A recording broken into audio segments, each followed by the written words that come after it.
This is rjcarbone, and you're listening to BD4. One by Mattingly. Oh, hang on to The Rose! He shook up the world again! Anthony for three. Bang! That one goes down, and the game is tied. See ya! A monster home run! Back-to-back home runs by the baby Marlins! Penetrates, creates, and showing some dexterity as well with the left hand. He to left! It's on its way! There it goes! And the Yankees are going for the win! Oh! It's good! Off the window! Oh,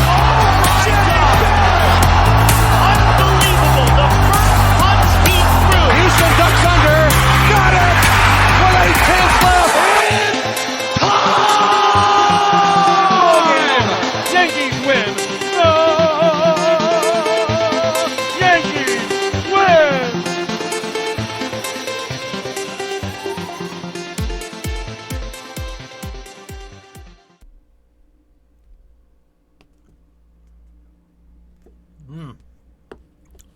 Excuse me. All right, what's up?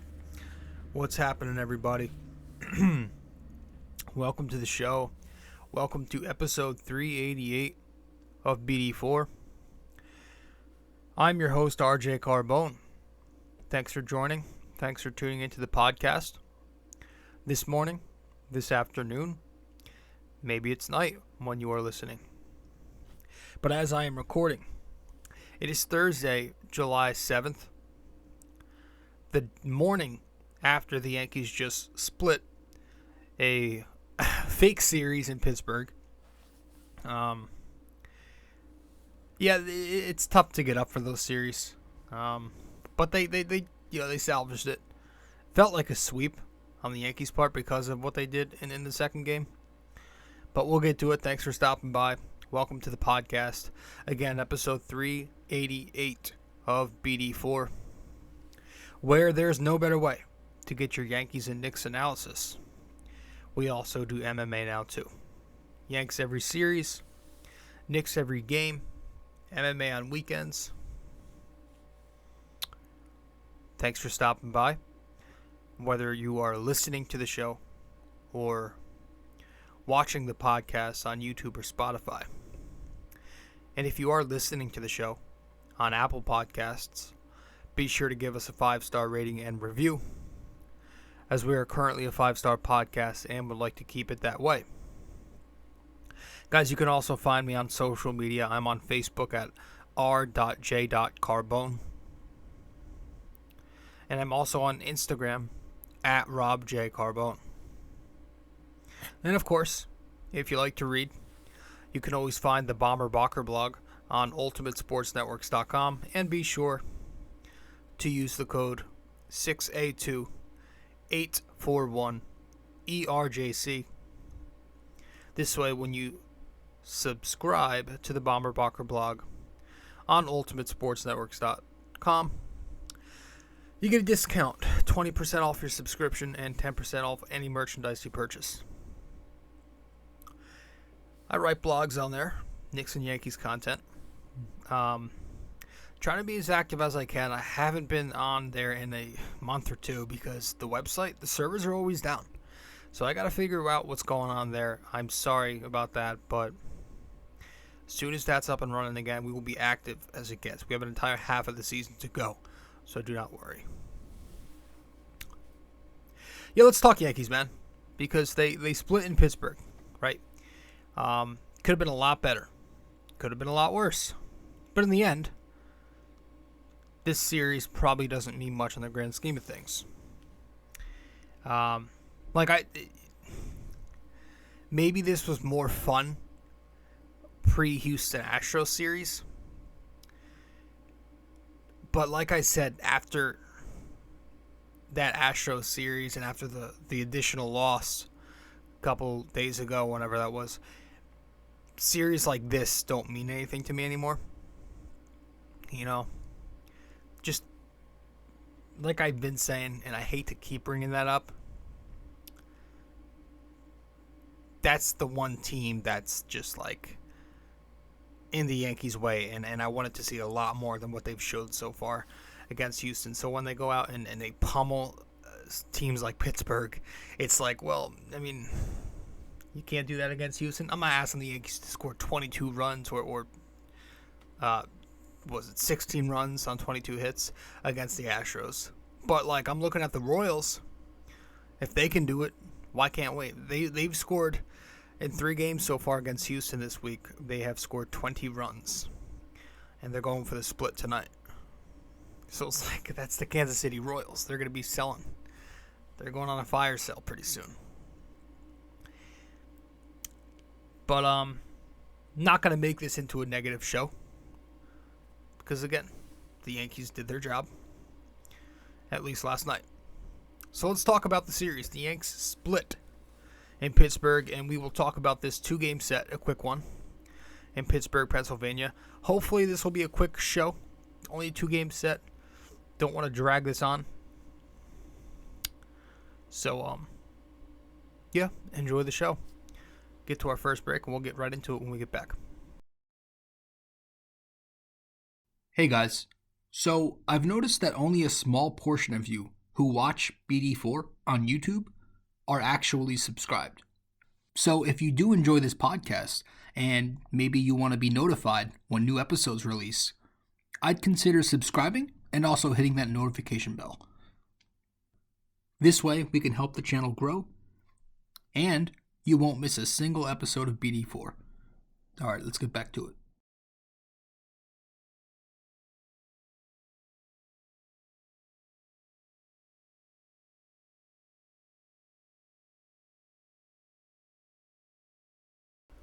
Alright, welcome back to the show. You are listening to episode 388 of BD4. I'm your host, rjcarbone.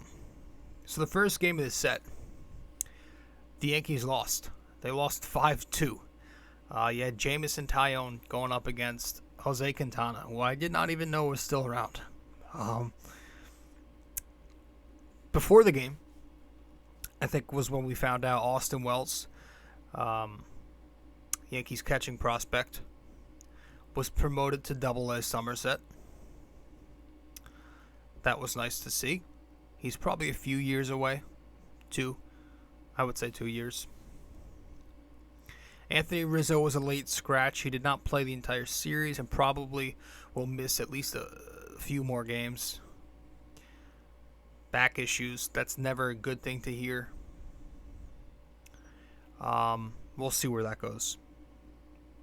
Boone doesn't sound too concerned, but again, need I say more? No Gallo in the first game of this set. So we can't blame the loss on him this time. I know we like to do that, rightly so. But it was just a bad game, the first. It was a pretty bad effort. They looked like just fatigue. I blame the shitty camera angle. But, bad vibes to start this one off. I mean, you had Vogelbach. Dude is so huge. He gets the solo home run in the bottom of the second off Taillon. 1-0 Pittsburgh. Bottom of the fourth, another home run.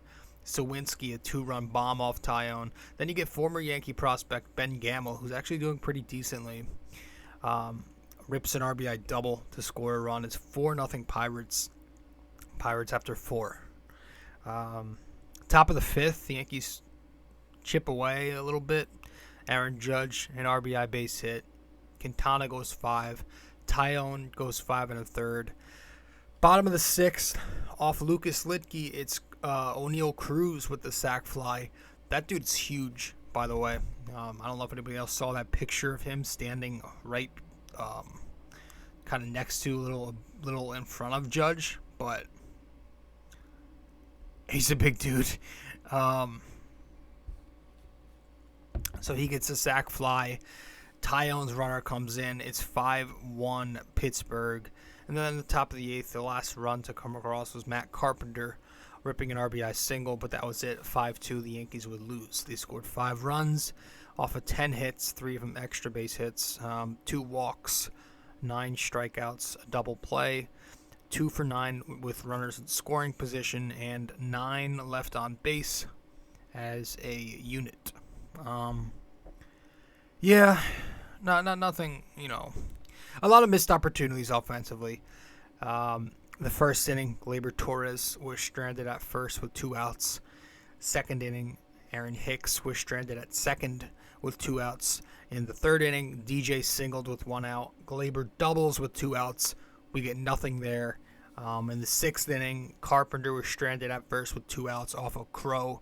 The seventh inning, IKF base hit. DJ LeMahieu walks. Then Aaron Judge bounces into a double play. It was a very 2021-esque game. Eighth inning, Gleyber leads off with a walk. Carpenter gets a base hit with 2 outs. He goes to second on a wild pitch, but then Hicks strikes out. And then in the ninth there, you had IKF stranded on first base versus David Bednar. So a lot of missed opportunities. Some decent individual numbers. IKF, who we'll talk about in a second, 3 hits in the first game, double and 2 singles. Carpenter and Gleyber each with 2 hits. Carpenter an RBI. Judge had an RBI. Trevino, Stanton, and Donaldson, though, all with offers. Trevino's kind of coming back down to earth a bit. It's okay. It was bound to happen. He still provides the Yankees a lot with his catching. Stanton, super inconsistent since he came back from the DL. I'm hoping he can, feed off of the second game of the set where he hit a homer, and he usually kills the Red Sox. So we'll see. But the storyline in this one at least was that Taillon continues to come down to earth. Jameson only went 5 1/3 innings. 6 hits allowed, 2 doubles, 2 home runs, and then 2 singles. 5 runs scored on him. No walks, so he continues to throw strikes, but he's getting hit hard. 5 strikeouts, 94 pitches, and the loss. He's got like a 6-something ERA. Jameson Taillon does in his last 6 starts. 44 hits across his last 30 innings. That's not a good sign. He's certainly back to just being very average. I don't know. It's hard to read it. Like, we're seeing this with a lot of Yankee pitchers recently. We've seen Cortez kind of have a crash back down to earth stretch. He bounced back the other day. We'll see where that goes this weekend. Montgomery, the same thing. He's had some bad ones lately. I think we'll also see how he responds. He's due to pitch this weekend. Severino, still looking strong. We'll talk about him in a second as he pitched last night. And then Garrett Cole, of course, once again, he's kind of become their solidified number one. Now there was a question of, who's going to pitch the first game of the playoffs.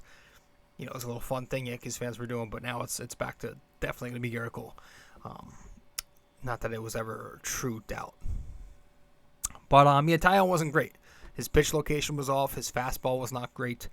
The Vogelbeck homer was off a fastball up in the zone. The Reynolds double was off of a hanging cut fastball.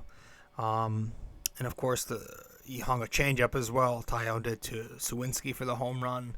And then another, 93-mile-an-hour fastball upstairs to Ben Gamble, who ripped a double off of it. So, didn't have the fastball. And then Licky came in after that, threw some BP. Chapman tossed a 1-2-3. Came in consecutive nights and did well. But, whatever. But, yeah, Taillon, his ERA was down to 2.30 on June 2nd. I remember that episode. I was hyping him, calling him underrated, even mentioning him as a dark horse for Cy Young in the AL. I'll admit it. This and that, right? But since then, in 6 starts, I kind of jinxed it. 4 innings, 4 runs in Minnesota. 5 innings, 3 runs against Chicago. 5.2 innings, no runs against the Jays. But then 5.2, 6 runs against Houston. 5 innings, 3 runs versus Oakland, who's terrible. And then another terrible team like the Pirates, 5.1 innings, 5 runs in the first game of the set 2 nights ago. So, terrible, terrible, terrible stretch right now for Taillon. A couple of mediocre, 1 good, and then 2 really bad clunkers. Maybe it's just fatigue. Maybe I'm reading too much into it, Maybe we see an innings limit pretty soon with him. A lot of these guys on the staff, we've been hearing, about this recently. They haven't gone many innings in their careers, right? Cortez is new to this. Severino had a 3-year layoff. Taillon, right? He's a guy with multiple Tommy John surgeries. So maybe we see a phantom DL stint coming soon with him. Right? We've seen the Yankees do that in the past. There's a very good chance you see J.P. Sears again soon with the spot start. But yeah, just the first game of the set, whatever, right? The Yankees, it was just ugly. They didn't do the job. Let's get to the second game of the set though. We're gonna head to break, and then when we get back, we'll recap the second game, talk about who was the best in this series for the Yankees, and then that's that. Stay with us. Be right back.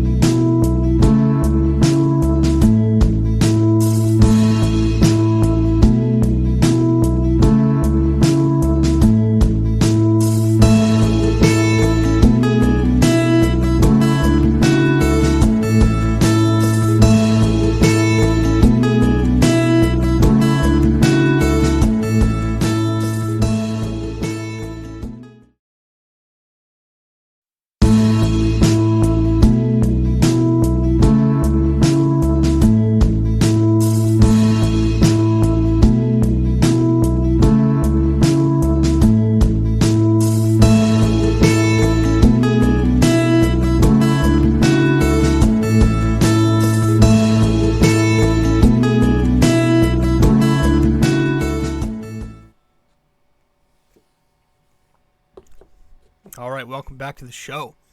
I'm your host, rjcarbone. You are listening to episode 388 of BD4. The Yanks split in Pittsburgh. This was an interesting one. Game 2. The Yankees win 16-0 last night. Severino versus Keller. For the game, obviously, Rizzo still out with a back injury. You had Carpenter starting in right field. And obviously this was the game that was delayed. There was a rain delay to begin this game, which is good for me because I was still at work. But yeah, no score until the top of the 5th, actually. DJ LeMahieu rips a 2-run single, making it 2-0 Yankees, and they just piled on from there. Top of the 6th, Donaldson and Gallo go back-to-back with home runs, 4-0 Yankees. Both Severino and Keller go 6 innings. Top of the 7th off the Pittsburgh bullpen. Higashioka comes through with a solo home run. 5-0. And then top of the 8th, the Yankees officially put the game to bed with 5 runs. Judge, obviously the big grand slam for home run number 30 on the season. 30 before All-Star break. 30 at the start of the second half of the season numerically. Donaldson gets a sac fly in there. It's 10-0. And then top of the 9th, just to pad their stats, off a position player who was just lobbing the ball down the middle. Didn't even want to be in there. Pirates booth, there was a clip of the Pirates booth after the Stanton home run. Hicks and Stanton went back-to-back. Hicks hit a grand slam. And then Higgy base hit after that. But there's a clip of the Pirates booth after the Stanton home run, just so defeated, and the guy's Stanton hits the home run, and the guy just says one word. He goes, ridiculous, and then it's just silent for the next 20 seconds. The guy was left out there to dry, and it was ugly for Pittsburgh. Yankees score 16 runs. They hit the ball 22 times, 22 hits. 10 of them were extra base hits. 2 of those were grand slams. 8 walks, 10 strikeouts, 2 double plays hit into, and they were 7 for 18 with runners in scoring position. 12 left on base as a team. 1 second here. Yeah. There were some missed opportunities early. A couple double plays. But, why dwell on that when you score 16? Just a lot of good stat lines. DJ LeMahieu, 3 more hits, 2 RBIs, a walk. He's got the numbers up, 267, 774 OPS on the season now. Lately, he's been hitting, and we've talked about this plenty, so I don't want to keep beating the dead horse. But yeah, he's been an on-base machine lately. The hits, the walks are up. Batting .313 with a .450 on base in his last 19 games, where he has a K rate of 8.7% during that span. So he looks good again. He's starting to hit the ball in the air more. The ground balls that he is hitting are finding holes, driving in runs, bringing great plate discipline up there. Hopefully it's not just a hot streak. I don't know that it isn't. I feel like it could just be a hot streak. But I really want him to be back. We'll see. Judge, big game for him. 3 for 4, 4 RBIs with the Grando, a walk. The grand slam actually came off of Manny Banuelos, which is very unfortunate. It's so weird because this guy was just with the Yankees a week ago, and of course, you have the whole story. I'm not going to keep talking about that because Yes Network beats that shit. Every time they see Banuelos in a game, they have to talk about that story. But yeah, it sucks. It's like, dude, I was just on your team. You got to feel for the guy. Judge had a great series. I was actually going to give him the featured position player of the series, and last minute I changed it to somebody else. 2 other Yankees got it. We'll get to them in a second. But yeah, Judge went 4 for 9 this series. 5 RBIs, the grand slam, a double, walk, a stolen base. He was slumping for a bit. It looks like he's kind of getting hot at the right time. And Boston coming up. But the season stats are still excellent. Batting .287. Got the OPS at .993. The OPS plus, if you like that, is at .180. So he's 80% better than league average. 30 home runs on the year now. 64 RBIs. Both of those numbers lead the American League. So he's leading 2 of the Triple Crown categories. He's also got 7 stolen bases. I think he had 9 in his rookie season. But yeah, he's running the bases well. And of course, he's playing a great center field every damn day. So yeah, Judge now the first Yankee ever to reach 30 home runs before the All-Star break twice. I think he's just the second American League player to do that. I think Ken Griffey Jr., they mentioned it on the telecast, was the only other guy. But this is funny because Judge had his 30 home run. He hit his 30th home run last night in grand style, and like hours before the game, I think Hal Steinbrenner made comments about having no regrets about extending Judge. It's like the Yankees, everything they do, the Judge just like makes them look dumb this year. Yeah, there's not much else to say about Aaron Judge. He's ripping the cover off the ball this year. Good to see him get hot again. Marwin Gonzalez, pinch hit.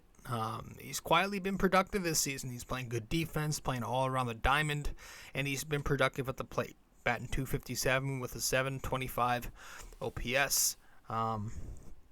Matt Carpenter, 1 for 4. He's got a ho-hum 300 batting average. He's still hitting, and again, they had him playing right field in this game, which is interesting, especially with Gallo most likely on the outs. But yeah, keep an eye on that. Aaron Hicks came in later for defense, 2 for 2, 4 RBIs. He had the grand slam where he was just waiting for it. He was sitting on it. And Stanton was 1 for 5 in RBI with the home run there. A walk. He's got 21 bombs. Gleyber Torres, who is Gleyber our... Yeah, Gleyber is. Gleyber is one of our featured position players of this series. He had 2 hits in this game, 2 walks. Also been playing a very good athletic second base. Played good defense last night in the shift. But he's hot again. In his last 5 games, he's 8 for 18 with 5 walks, 3 RBIs. His numbers on the year, he's batting .261 now. The OPS is back up in the 800s, 807. He's been ripping the ball, man. 4 for 7 this series. Couple doubles, couple singles. He had 3 walks, just 1 strikeout, 6 total bases, and scored a run. He looks good, man. He looks very good. I was going to give Aaron Judge Glaber's spot, but I feel like Judge has been so good. We've given him plenty of these. I feel like Glaber deserves it. It was good to see him do what he was doing, especially hitting the ball, but also playing great defense. Glaber's back. He has a lot of inconsistent, unfocused moments at the plate still, where he'll just leave you like, what the hell was that? But then he'll go through hot streaks like this. He's just a streaky player. But this is a much better version of Glaber this season than we've gotten the last 2 years. And it's the power that's back, right? He's now slugging not too far under 500, which is good. So Gleyber Torres he gets one of the featured position player spots of this series. Donaldson had 2 hits in the final game, 2 RBIs, makes some nice plays tonight. Good play to get Cruz there. He saved himself last night, not tonight. He saved himself last night in the second game of the set from being ripped because he had such an awful first game of the set, and he's been so bad for a while now. I was ready to rip him even further, but he lives another day, as does Gallo, who got his 10th home run last night. Also a couple walks in there, same thing. I'll save the slander, but instead let's praise someone. Let's give our another featured position player spot. I'm going to hand this one to Isaiah Connor-Falefa. Sorry. Brain cramp there. Who was 7 for 10 this series. 7 for 10. 6 base hits, a double. Did not strike out once. 4 runs scored. A stolen base. 8 total bases in these 2 games. Numbers on the year for Falafel. 276 average. 325 on base and slugging, giving him a 650 on OPS. Listen, man, I'm telling you, I've said it a few times, he's got a little bit of Ronald Torreyes in him, right? Small guy, punch and Judy hitter, go on these single streaks. Like, he has these streaks, IKF does, where he is a great contact hitter. And then he has these streaks where he's such a dud at the plate. It's odd. Like, he's very streaky. And here's his season. Ready? I'll go slow so you can keep up because I marked this down. In his first 5 games, he picked up a total of 1 hit. Then he hits in 14 of his next 17 games. Then he goes hitless in his next 6. Then he hits in 7 of his next 9. Then he goes hitless in 3 of his next 4. Then he hits in 9 of his next 10. Then goes hitless for 3 straight. Then hits in 6 of his next 7. 4 of them were multi-hit games. Then goes hitless in 5 of his next 9. 1 hit in the other 4 games. And now he's going on this absurd 7 of 10 2-game stretch. So he's just... I think that was the scouting report on him too. He's always just been a very streaky hitter. But yeah, if he can hit like this, as I've been saying, that's not a bad bottom of the order bat. You know, he gets a lot of flack because he doesn't have a home run, doesn't hit a lot of extra base hits, and if he didn't hit a home run this series, the man might not ever hit one. You have to think he's going to run into one at Yankee Stadium. I'm sorry if you hear the noise in the background. But, yeah, I mean, he gets a lot of flack because he's not an analytics freak. Doesn't walk, doesn't homer. But I like those contact hitters. I think there's no problem with having somebody like Falafel at the bottom of the order. It's just the defense does need to be better because he's a shortstop, and that's the most important position in the infield. But nothing bad this series. He was 7 for 10. You can't hate on that. Higashioka had 2 hits, 2 RBIs, and that was really it for the Yankee offense. A lot of good numbers all around, As far as the pitching goes, actually, Luis Severino, obviously he's going to get our featured starting pitcher spot this series. He goes 6 innings, no runs, 3 strikeouts, no walks, 4 hits, 3 singles and a double in there, 88 pitches thrown. He looked great. Worked out of a tough first inning there with a second and third, nobody out jam. But from there, he retires 12 in a row. And he was going mainly fastball slider all night. Didn't really need the cutter, didn't really need the changeup. Just getting it done with the 2-pitch combo. I was listening to a little bit of Talking Yanks, and John Boy was giving out a stat that said of the 43 American League pitchers with at least 70 innings, Sevy ranks 10th in whip, which is 4th best on the Yankees. So that just goes to show you how well this staff has pitched. And he also said that Sevy has the 6th highest fastball velocity in the American League. So, but yeah, I mean, it's so nice to have Severino back, right? I was talking to my buddy who's a Pirates fan. I was texting him, and he was telling me how underrated Severino is. He didn't even know that Severino was back, because he doesn't get that attention, right?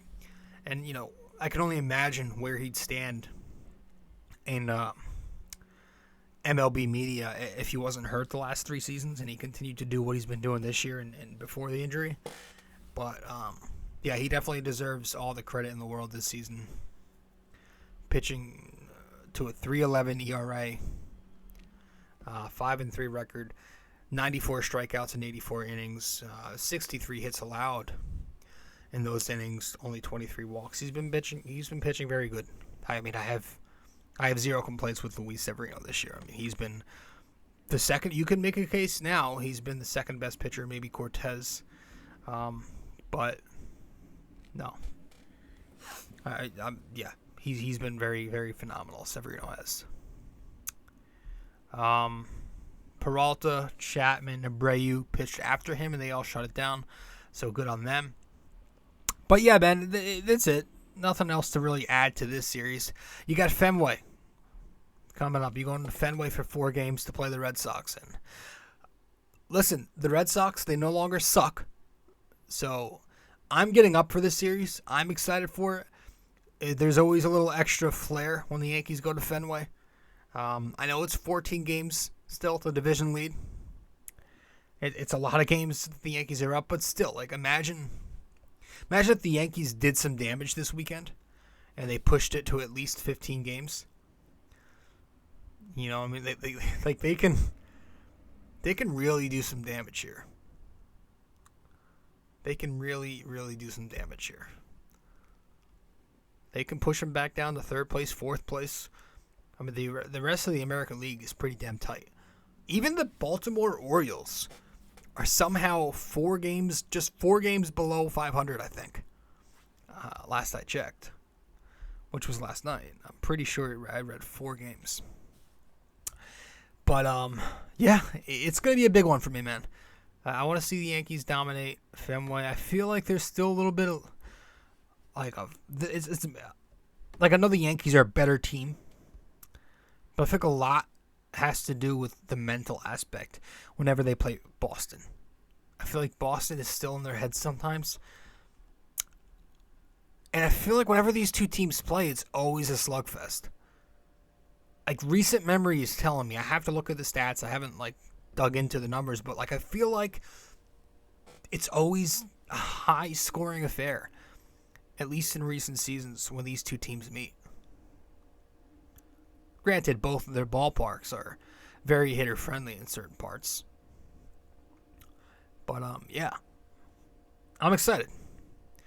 I think it's Garrett Cole tonight. I think. And I think Cortez is Friday. I have to check.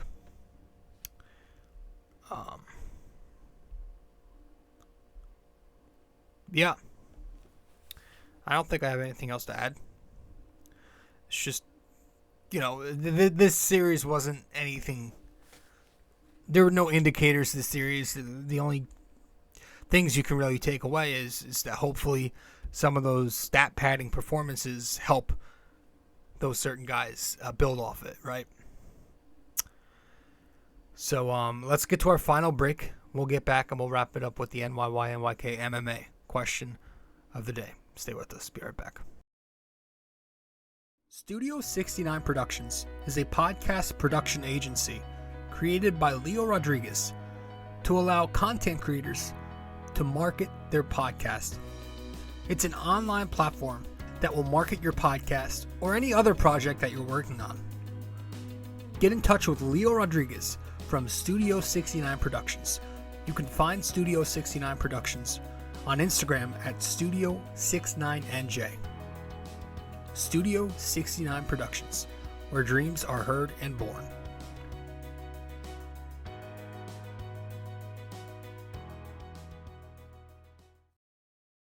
A custom wall tapestry is a surefire way to uplift any room's aesthetics with a personal touch.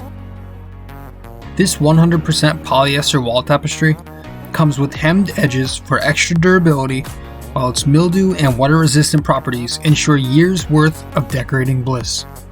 The advanced tapestry printing techniques guarantee crisp detail even for the craziest of designs in any of the multiple size choices. You can select a size of 26 by 36 inches, 51 by 60, 68 by 80, and 88 by 104. These wall tapestries usually ship in 7 to 10 business days, and the price ranges from $24.99 to $69.99, all dependent on the size you select. The Bomber Bacher blog wall tapestries come in orange, gray, and black. But most importantly, be sure when purchasing a wall tapestry for the Bomber Bacher blog that you use promo code 6A2841ERJC. 6A2841ERJC. Just go to ultimatesportsnetworks.com and click on the Shop MVP tab, searching the Bomber Bacher blog. And there you have it.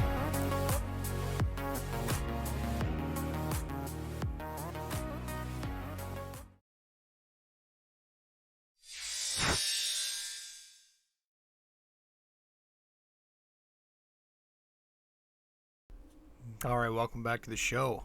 You are listening to episode 388 of BD4. I'm your host, rjcarbone. Thanks for tuning into the podcast. Let's wrap it up with our NYY-NYK-MMA question of the day for episode 388. Let's get to it.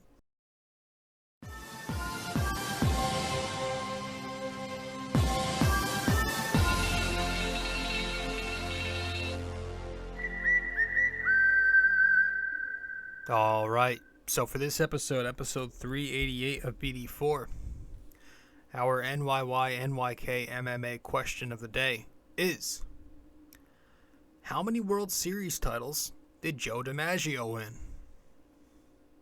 Simple. How many World Series titles did Joe DiMaggio win?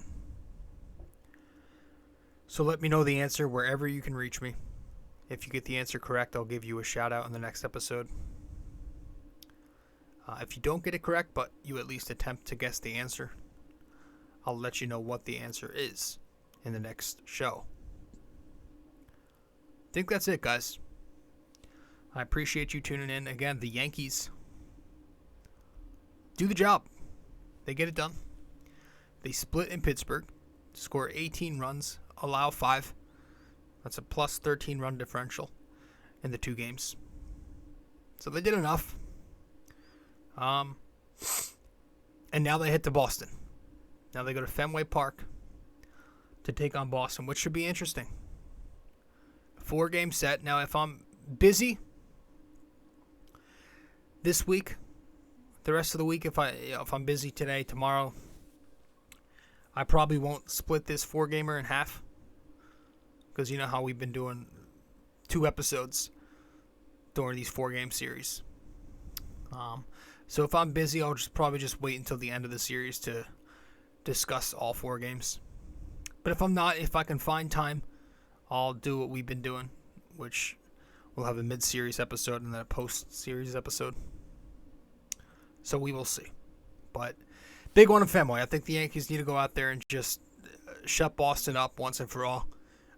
Show them that they have no legitimate shot at even thinking about the division, and just keep their hopes bleak. Yeah. So it's good to see the Yankees bounce back last night, and we'll see where it goes from here. Guys, thanks so much. I always appreciate it. I'm your host, RJ, and I'll see you in the next show. Ciao.